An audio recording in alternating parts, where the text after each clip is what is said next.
The launch of Charlene Gillespie's first memoir brings an inspiring journey to life. It's a raw, honest account of overcoming adversity, where love, faith, and resilience shine through. Dive into a true story of survival. Each chapter unfolds like a gripping novel, making it impossible to put down. Immerse in the emotional highs and lows and witness the power of perseverance and hope. It's a read that resonates deeply, offering a beacon for anyone seeking strength and redemption. Buy now on Amazon.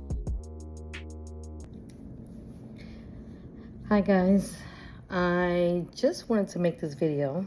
You see my hat, straight out of Brooklyn. My book came out today, and I wasn't aware that it was coming out today. Amazon told me it was going to come out on the 12th, then it told me on the 14th, and then yesterday it told me it was going to be delayed, but they didn't give me a date. So I stopped promoting my book because I was waiting for them to give me a date. Anyway, woke up this morning and my book was published.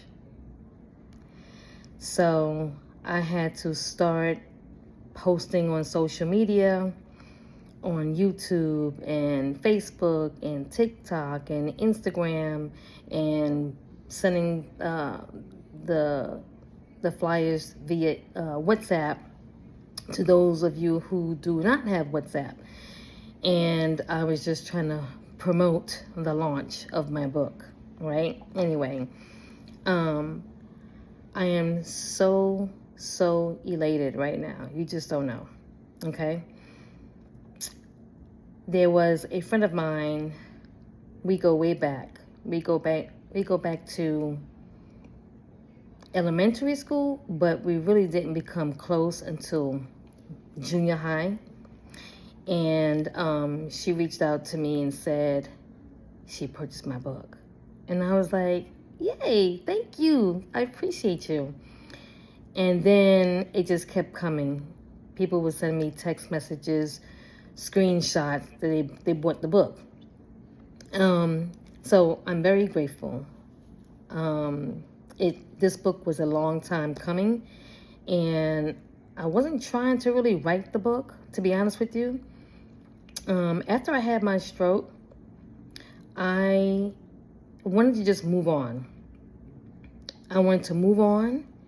I wanted to find love. I wanted to do all the things that I didn't think I could do before I had the stroke. And I accomplished that, right?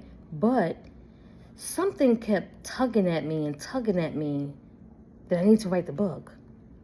And it wasn't to make money, right? Because I'm still broke, right? Sorry, I'm not broke. I just don't have enough. It wasn't about the money. It was about being obedient to God telling me to write the book. And how I knew that I wasn't being obedient was because I would have conversations with random people, whether it was co-workers, whether it was one of my clients, whether it was a stranger. It didn't matter. But somehow, some way, we got to talking. And they will share their experiences, whether it was a challenge they were going through or a testimonial, but they would share.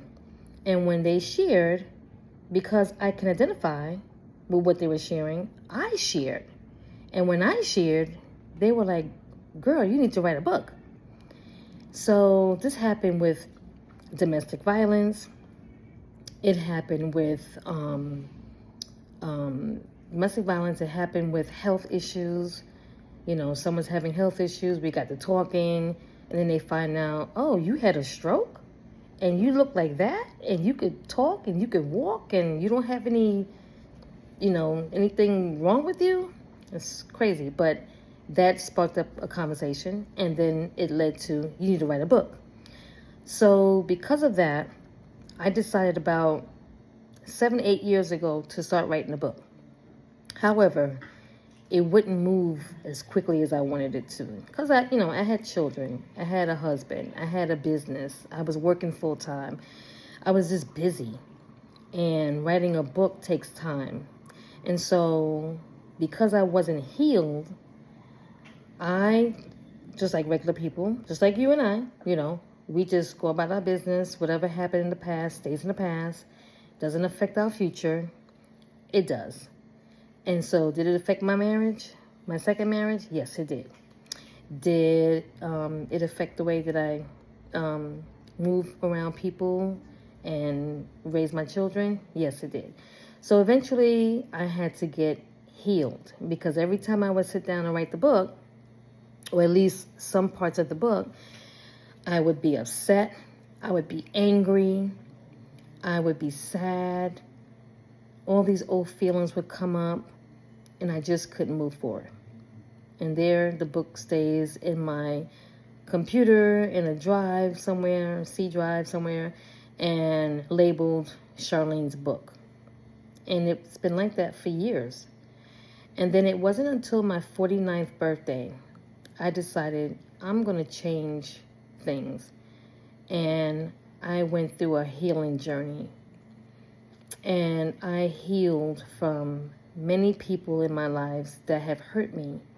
Whether they knew it or not, I had to write letters to each person that hurt me. And when I tell you that was so freeing, I took a drive to Miami, stayed in a hotel for my birthday. I bought dinner from the restaurant downstairs, had me a nice steak and salad. Went through the journey process, wrote those letters. And yeah, it was very emotional. I cried, I cussed, I was guilty, I was sad, I was blamed myself. All the emotions you could think of, that's what I experienced. But when I left that hotel, I realized that I felt so much lighter. I felt so much at ease. And then when I attempt to write the book again, it came through so easily. Like, I didn't have to stop. I didn't have to focus on my emotions. I didn't have to breathe. I was good. And so I was able to write the book. Now, could the book have been bigger? Yes, it could have. However, I know black people. They're not trying to sit there and read a book for 2, 3, 4 days. So I wanted to make it a lot shorter, but to the point. So as you could tell, I get right to it. I don't sugarcoat anything. I went right for it.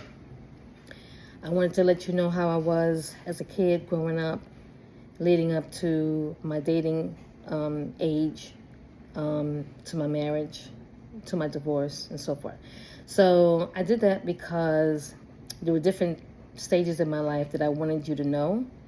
And the publisher wanted to write the book for me.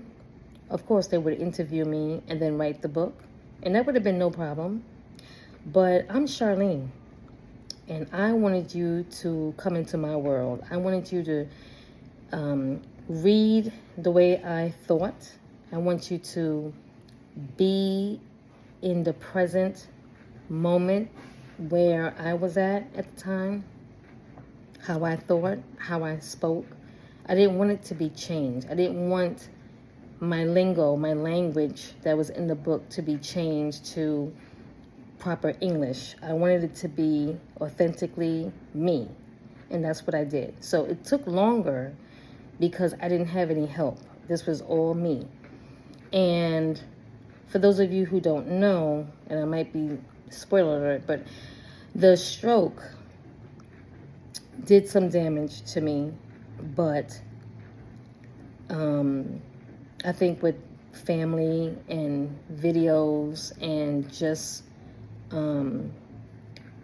me praying and finally letting go of the hurt and the pain, little by little, I was getting to learn more and more. Not learn, but remember more and more the different things that I went through to put in the book. So because of that, it took a little bit longer. Anyway, I thank you for supporting me in this journey. I thank you for being my friends and my family. I thank you for purchasing the book. You didn't have to. I thank you for reading the book. You didn't have to. I know someone personally that wrote the book, that read the book and reached out to me, and it touched my heart. I appreciate that. It meant a lot. If it just touched one person, so be it. I did my job. I was obedient, right? I listened to God and I did what He told me to do. So I did it, and I thank you. What else? I am donating books, so I have to purchase it. Purchase it with the author's discount. But I'm going to purchase some books, and I'm going to also donate to domestic violence shelters here in Orlando, Florida, where I'm at. I'm going to purchase some on my own to just hand out if I ever come across single women that are going through domestic violence or escape domestic violence, or someone going through mental illness. Back then it was mental illness, but we didn't know what that was, especially not in the Black community. But I had depression, and I believe I had anxiety. And it wasn't talked about much, so we really didn't know what that was. And the first thing they want to do is prescribe you some medication, and I chose not to. And so I'm proud of myself for doing that and allowing God to work with me and work on me and work through me. But yeah, I appreciate all the well wishes, the likes, the loves. You purchasing the book, reading the book. I would love for you, if you enjoyed the book, to put your testimonial or your thoughts on Amazon for me. That would be great. You don't have to, but it would be a wonderful thing to read. Unless you reach out to me personally because you don't want to put it on there, that's fine too. You don't have to reach me. But I'm trying to think, did I say everything that I wanted to say? Yeah, last thing I wanted to say was, I hope this book inspires you. And the message is that we are all strong when we decide to allow God to take the wheel. And it took me a long time, very long time, to realize that. But once I did, things worked out the way it's supposed to. So, was I supposed to be on this journey that I was on for the last 54 years? Yeah, I believe so. And this book is a testament to that. And I'm healed, and I'm happy. And I want those who need to be healed, get therapy, go to counseling, go through a healing journey. It will set you free. All right? Take care, and God bless. Thanks. Bye. So, go get your book today. It's on Amazon. It's Unbreakable Spirit. You may have to put my name, Charlene, in the search engine, and it should pop up. Happy reading.